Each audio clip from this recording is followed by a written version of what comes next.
Hello and Assalamu alaikum. Ultrascan Diagnostics. So this is the CVCT of the patient that you had requested. The area of interest has not been highlighted, but we will take a look at this CVCT. This is the panoramic view. You've got multiple BDRs, you've got multiple KDS teeth. Let's just dive into starting with the upper right second molar region. Now this is the transaxial view. Here in the second molar region, we've got an approximately 10 millimeters of width with only 5 millimeters of height. Moving to the first molar region, we've got slight bit of bone levels here. T3, T4 quality bone, 9 millimeters of width with 7 millimeters of height. Moving to the premolar region, we've got another very nice 7 millimeters of width with 11 millimeters of height. In the first premolar region, we've got a thinner ridge, just 7 millimeters of width with 14 millimeters of height. We then come to the canine, which is restorable. Moving to the central incisor, again, we've got a class 5 lesion on both the central incisors, very close to the nerve. This is the lateral incisor. Presuming the lateral incisor needs to be saved, so we've got it is restorable. This is the canine on the left hand side, PTR. So the canine needs to be extracted. So we've got 7 millimeters of width and 80 millimeters of height, and very good D2 quality bone here. First premolar region, very thin ridge, 5 millimeters of width with only 9 millimeters of height. So implant placement here is going to be slightly tricky. Moving to the second premolar region, again very sound tooth.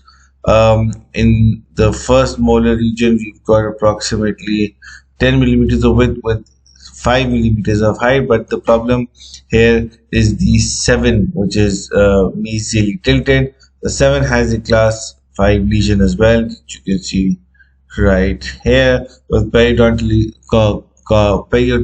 compromised situation. In the region of the 7 in the lower jaw, we've got D2 quality bone, that you can see right here. Excellent ridge for implants, 11 millimeters of width with 11 millimeters of height. Moving to the region of the 6, we've got again D2 quality bone, 8 millimeters of width with 11 millimeters of height. Moving to the second premolar region, again excellent bone, 9 millimeters of width with 15 millimeters of height. Moving to the first premolar region, 7 millimeters of width with a good 18 millimeters of height. The canine is completely gone. You've got bone loss here, periapical radiolucency, so that needs to be checked in.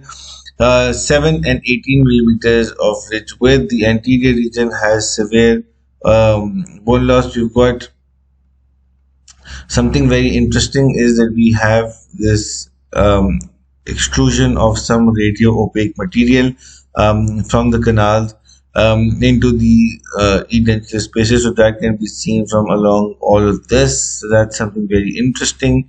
Moving to the canine on the lower right hand side, again periapical radiolucency, 7 millimeters of width, 18 millimeters of height. The first premolar BDR, 7 millimeters of width, 17 millimeters of height. This is the second premolar sound tooth, first molar region. Again, we've got D3 quality bone, 7 millimeters of ridge width with only 12 millimeters of height. And the lower right, 7, very grossly carious. This tooth needs to be extracted if it needs to be extracted. So we've got 10 millimeters of width with 11 millimeters of height. Now the doctors have to guide us as to how many implants they want to place, what their treatment plan is. So if it's an all on 4, all on 6, so accordingly we can help place the implants. Thank you.